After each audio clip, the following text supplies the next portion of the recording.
Hello, everybody, and thanks for having us.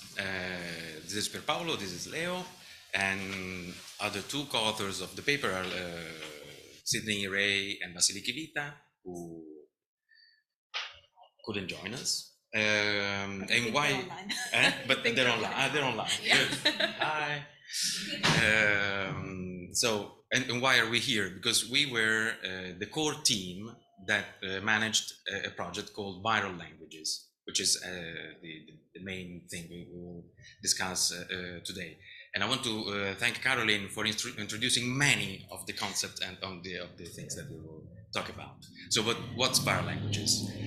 virALLanguages, so if we want to give a very short definition of what virALLanguages is a hyper-collaboration experiment aimed at including marginalized communities in the flow of science-based information about risks connected with the COVID-19 pandemic.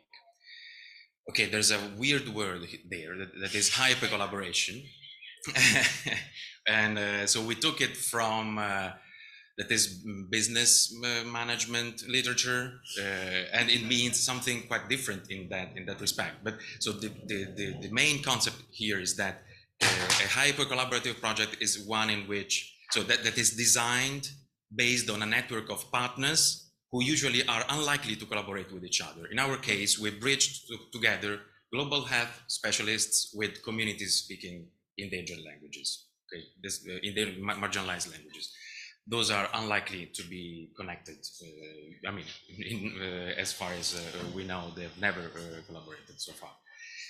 The goal was to counter the circulation of misinformation concerning COVID-19. As you may remember, it's still going on, but especially at the beginning of the pandemic, it was really impressive, the amount of unverifiable information was circulating. And that was the spark, I mean, the starting point. So we got really concerned about that, the diffusion of that information, and we wanted to do something. And the modality, so we aim to produce culturally appropriate messages in local languages. So we didn't provide texts that had to be translated verbatim. We developed a kind of complex, flexible but complex, relatively strict protocol in order to control several variables. And in the end, we were able to do what? In the end, we were able to produce audio visual materials, so mainly videos. We produced about 98 resources in 48 languages, mainly in Cameroon, Pakistan, and Indonesia. We worked as a dispersed team, so we worked remotely, about 15 of us, and someone from the Hawaii team is here today, but I've never actually seen them in person. We're looking forward to meeting her. I think she might be upstairs. Oh, Jessica Cheers. Hi. Oh, there. Hi. So the project was volunteer-based, and it ran from April to December 2020. And as you can see in the picture, that's just a small section of the videos that we produced. And we worked with people from lots of different backgrounds. We worked with medical staff, community members living in the diaspora, famous singers, village chiefs, religious leaders, university students. So yeah, a wide variety of different people.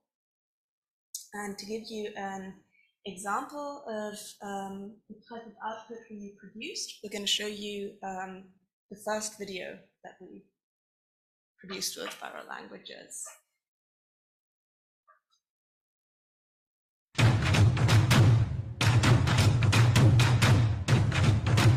This video carry proposal them way if it helps save life them and then stop coronavirus make it no spread all side. They translate that for some small country talk where people don't know and plenty. This was Cameroon Pidgin English. Voice over. Nazo Zamilizan Suizan Mitessa Kilfa. Iton Elokuna. Iwu Wukun Wadon. Alin Santumbra Matsandi. Alin Sewan Moita Pulingiwadi. Saloko, Woodwo, Zotoko, we kunzo lu to we zika miang ko awo abangen zan bangai kam to isn't aba komba ali to shuzi wo amon ko shu ko le mo sizo wala mo wizo wala mo duzo mo ka wo shu kai to tong ju yo anwo awo to chom ko zo mo kiyo fakato kan ali tsara te wite aduzo won kwen to ko kwi chom chuti isongete ta tam ta bra kan duzi an ukala yi titi aluzini zangzan ikoya wula ikoya wuku ikoya wetu ikoya lu nuto ikoya lu usato ngankanto uzati naso anwomo to matra kon shola kala tso sati aso mbuzara iki yitangang otam ambi ton World Health Organization anga it society to zegotu nya do olotundu zonke naso. Okay, so that was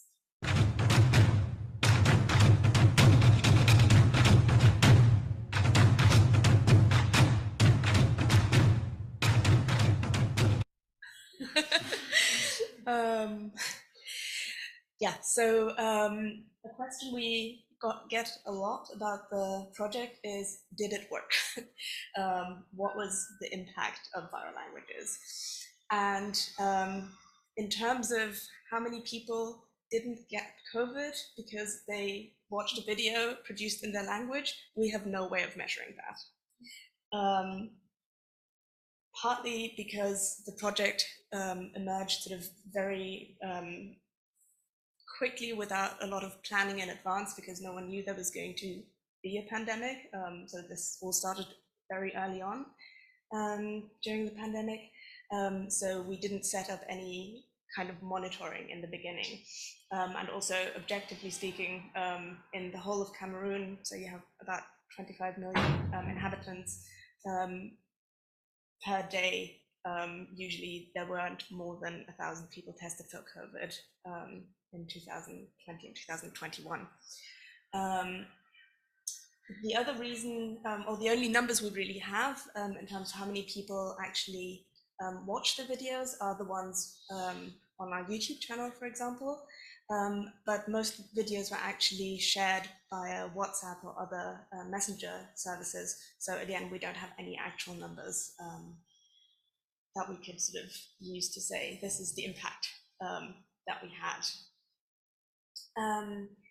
What we do have is anecdotal evidence that the messages were well received. So, for example, one of our collaborators, Nelson Chongake, said, lingua franca has no owner. It is not addressed to someone, unlike the mother tongue, where people would pay double attention because they're directly being spoken to. And some expressions hit the heart more when said in the mother tongue than when said in English. So that's the type of anecdotal evidence we have. And the one thing that we can say is that many of the languages we worked with were publicly available on a media platform for the first time through this project. So in a way, that's sort of one of the byproducts, if you will, of the project, that audiovisual materials were produced in underdocumented languages. And what kind of impact virALLanguages had in other terms is the revalorization of languages by simply being sort of shown on media platforms such as YouTube. So if you have time in the next coffee break, you can ask Pierpaolo about some of the stories that people told them about that. During and after the project, we had collaborators contact us and ask whether we could help produce more resources focusing on other health issues, for example, cardiovascular diseases or diabetes, or stigmas around asthma, and as well as domestic violence, especially in children, which increased during the pandemic. Yeah, which is I think a kind of impact that is rarely appreciated. mean, the fact that the community may think, okay, there's a network of people I can stimulate, I can ask things from, and that is something that is long lasting. I mean, it's not something limited to COVID. Yeah. So all of these types of impact are not the kind of impact usually associated with crisis emergency risk communication, or CERC, which focuses usually on sort of other types of impact measurements. CERC is used in cases of natural disasters or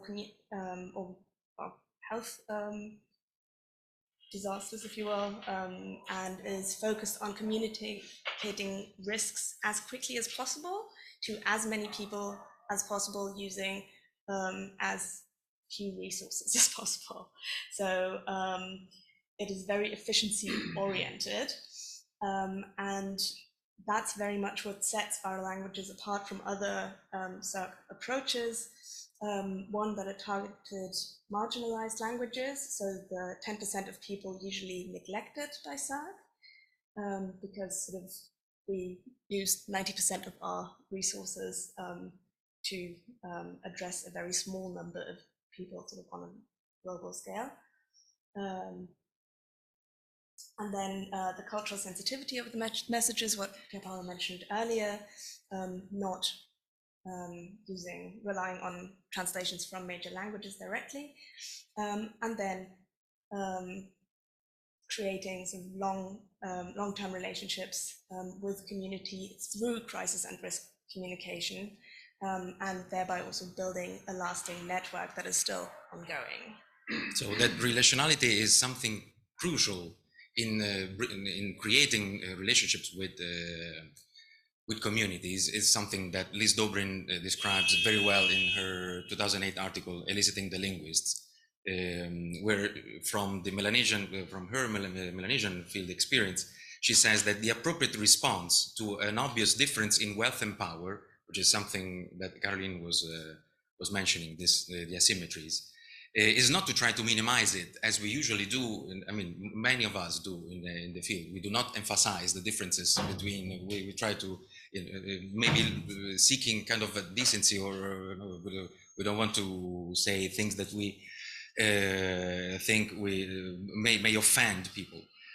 So it's not to try and minimize it, but to show solicitude for those who have less, through engagement with them in a relationship of helping that has material generosity as its moral and emotional focus. This is not just a Melanesian reality. This is, I personally witnessed that also in Northwest Pakistan among the Kalasha, and in Western Cameroon in many places.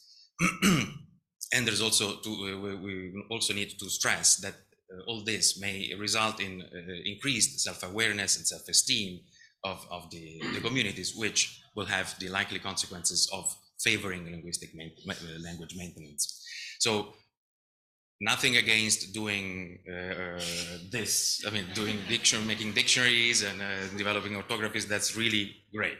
But there are places that, well, let's say, we have this as model for, imagine you are not going to the field to do this, okay? One of the ways, well, many of the ways we, as linguists, consider in order to give back to the community, some of these ways include working within, I mean, focusing on the language itself. But can we go somewhere from here? I mean, there's something we can add to the repertoire of options. So the experience of virALLanguages tells us that we could also work as intermediary links, okay, in a hyper-collaborative network, which means all the things that Caroline said already. So that so being in the middle of a network, not just being the main agent, but being a facilitator of other relationships between communities and the outside world. Exactly. So so some examples, because I think we don't have much time left. 5 minutes. Okay. Oh, great. So that's wrong. That's good. So I think something that we kind of the way we see virALLanguages is as a model towards inclusive, not just risk communication, but science and knowledge communication in general. And some of the examples where the virALLanguages model might be applied on a global scope is, for example, what to do in case of a nuclear war.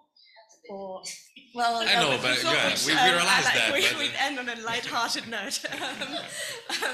Climate change, so soil erosion, water management, etc.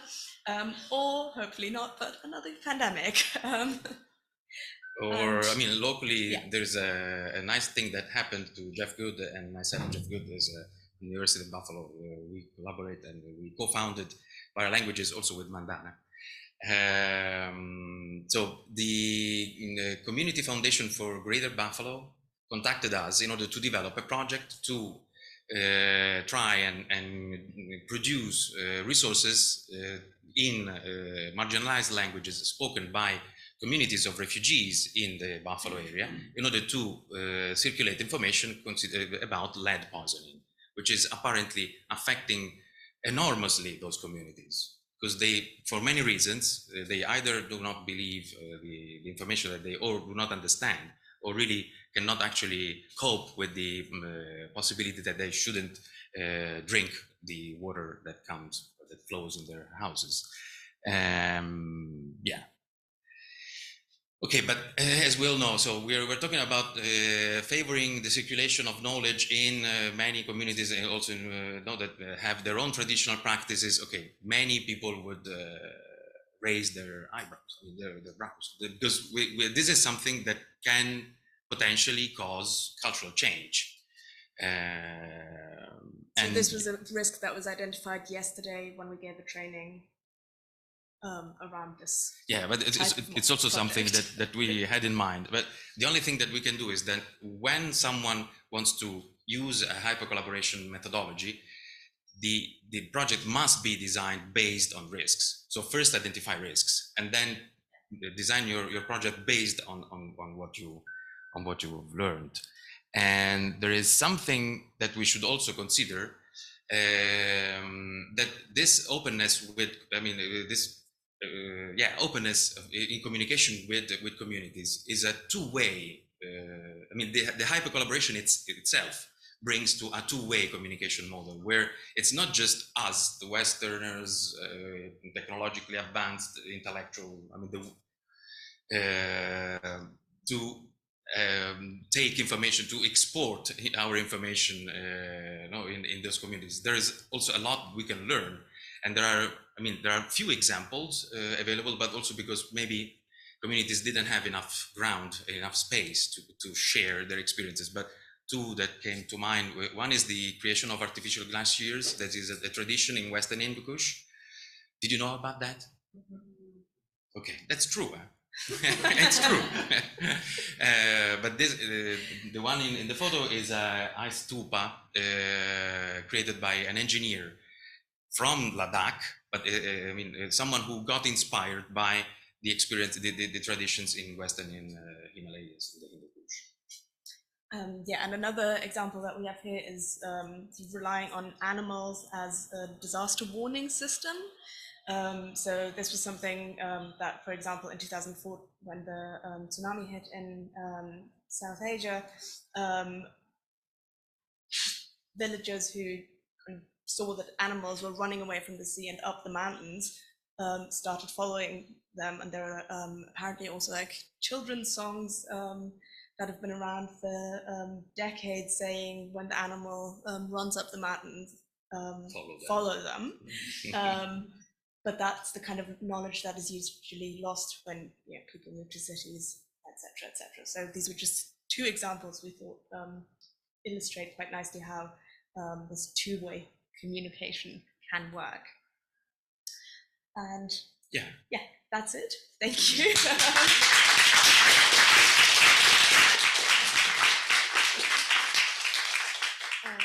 Just if you want to find out more about virALLanguages, feel free to scan the QR codes.